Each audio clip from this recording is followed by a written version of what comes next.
you're doing an LS swap, your car is only designed for maybe 200-300 horsepower.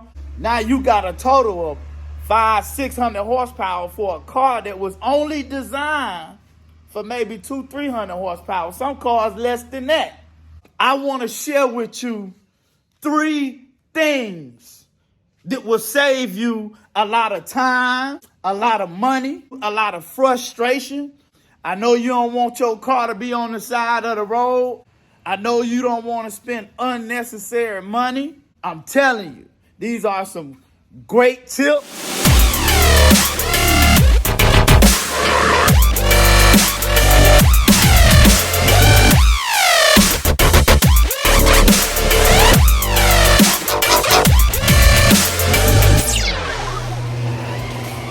YouTube. This your boy Tone coming back at y'all one more again with another great video, YouTube, on Chevys R Us, man. Y'all know what time it is. We out here in the garage. Ain't nothing nobody can do about it. YouTube. But anyway, YouTube, let me ask you something. If you like old school Chevys, you like old school cars, you like LS swaps, you like donks, convertibles, you like all that stuff, you like fast cars, let me tell you something, YouTube. Then you in the right place. You locked in with Chevys R Us. Stay tuned in. If you have not subscribed, go ahead and subscribe. Turn on your notification bell. Make sure you get the videos whenever we post them. You know what I'm saying? We got a lot going on. We working on the 72 convertible Impala. Y'all see it right there. Yes, sir. Got the LS3 swap in it. Yes, sir.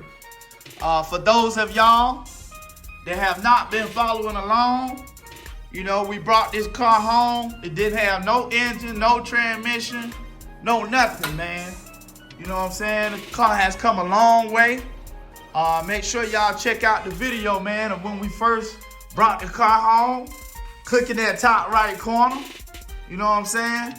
We're working on a lot of stuff.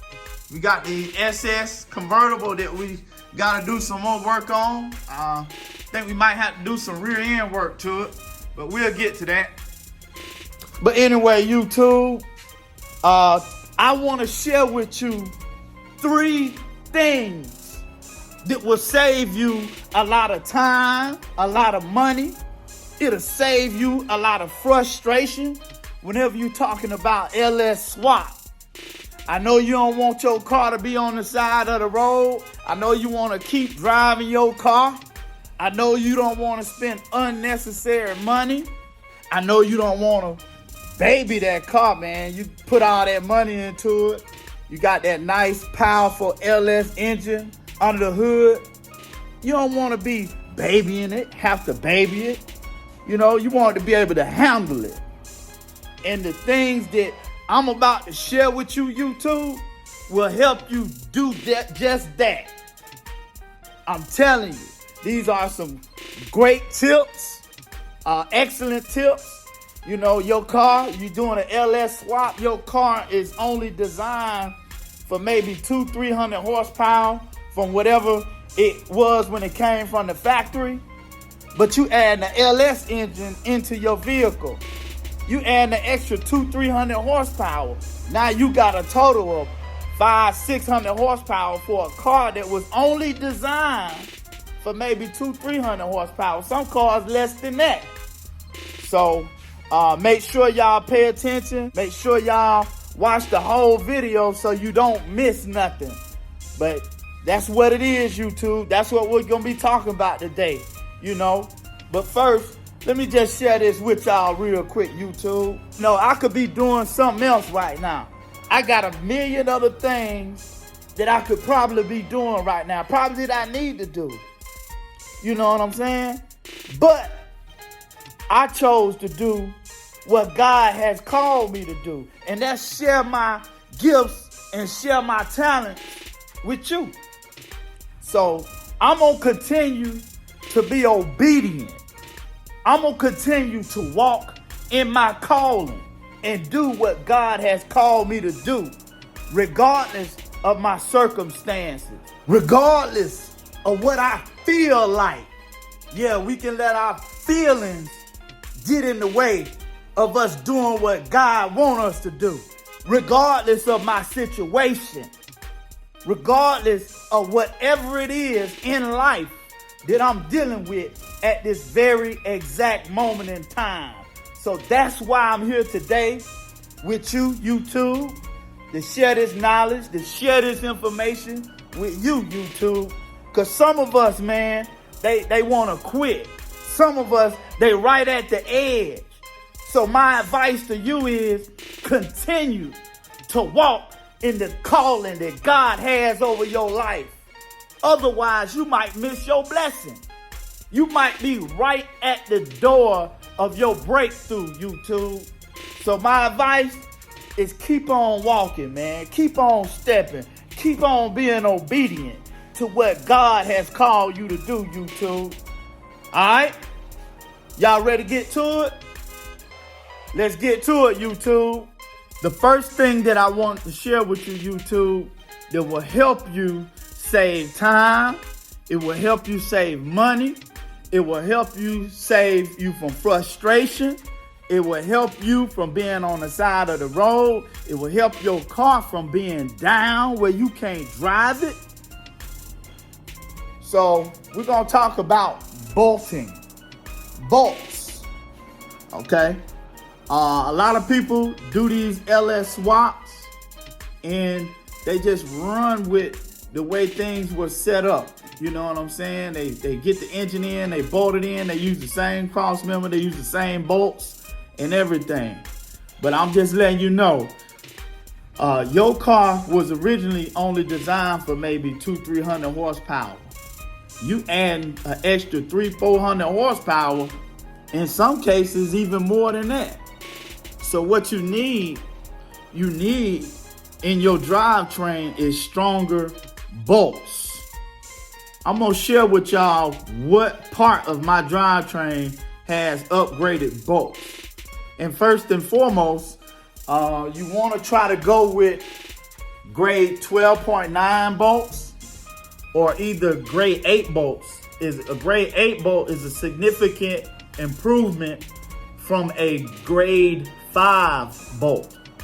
So I want you to look that up on Google and you can do the research yourself and confirm what I'm telling you. But the first point that I got grade 8 bolts in my drivetrain, I either got grade 8 or I got arc bolts. So grade 8 bolts is the engine mounts. Your engine mounting bolts. The bolts that bolt your motor mounts to the frame. You want to make sure you got grade 8 or better bolts. And also the bolts that bolt the engine mount to the motor engine. Make sure you got some grade 8 bolts. That's a very important point in your drivetrain for strength and durability. You want to make sure you got some super strong bolts to hold your engine mounts to the engine and your engine mounts to the frame.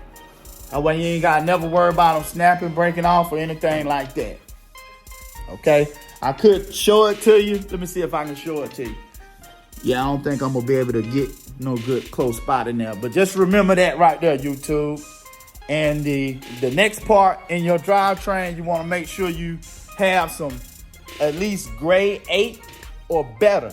You got grade 8, you got grade 12.9, and then you got arc bolts. You know, I don't think you need no arc bolts for this next one, but just at least grade 8 or better, YouTube. If you look right here and see right here, these bolts right here are the bolts that is holding my Crossmember to the frame of the car.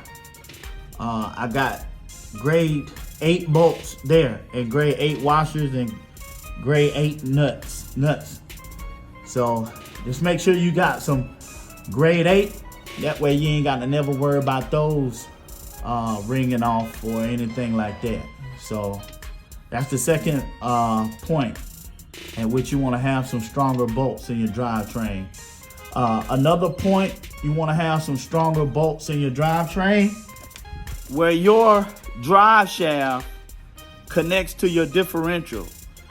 Some of them connect in different ways, but that's another very important point that you want to make sure you have some at least grade 8 or better bolts that holds your universal joint to your rear end, the little clips, the little clamps that hold your U-joint to your differential. Get you some grade 8, at least some grade 8 bolts to make that happen. That strengthens it, that makes it stronger, and you ain't got to worry about it snapping off or breaking off or anything like that. You have to worry about the U-joint breaking before the bolts. So those are very important points in your drivetrain to make sure you have at least grade 8 or better bolts, okay? That can help out a lot, YouTube. Next thing is I want to share with you guys. This is the second thing. Let me show you here. Let's talk about the Crossmember.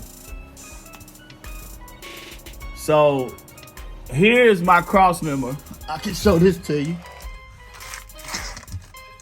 Here's my Crossmember right here. Looks like we may have just a little transmission oil leak. We'll have to deal with that. But anyway, look at my Crossmember. This is the point at which your transmission bolts to your Crossmember is what you're looking at. And I know y'all can see I had the exhaust shop to add some extra wheels here around on the sides and on the back. And what that does is it'll strengthen this little tongue right here that your transmission is mounted to. Because in high horsepower application, these things have been known to crack, have been known to break, have been known to bend under high stress. And so what those extra wheels do to it, it'll strengthen it up. So now you got grade 8 bolts holding this to the frame, and now you got extra wheels here that will help stabilize your transmission, which is very, very good for your drivetrain. So this is the second thing. All right, I know y'all see that polyurethane transmission mount. These are good and durable and strong. You don't want to go with no solid transmission mount.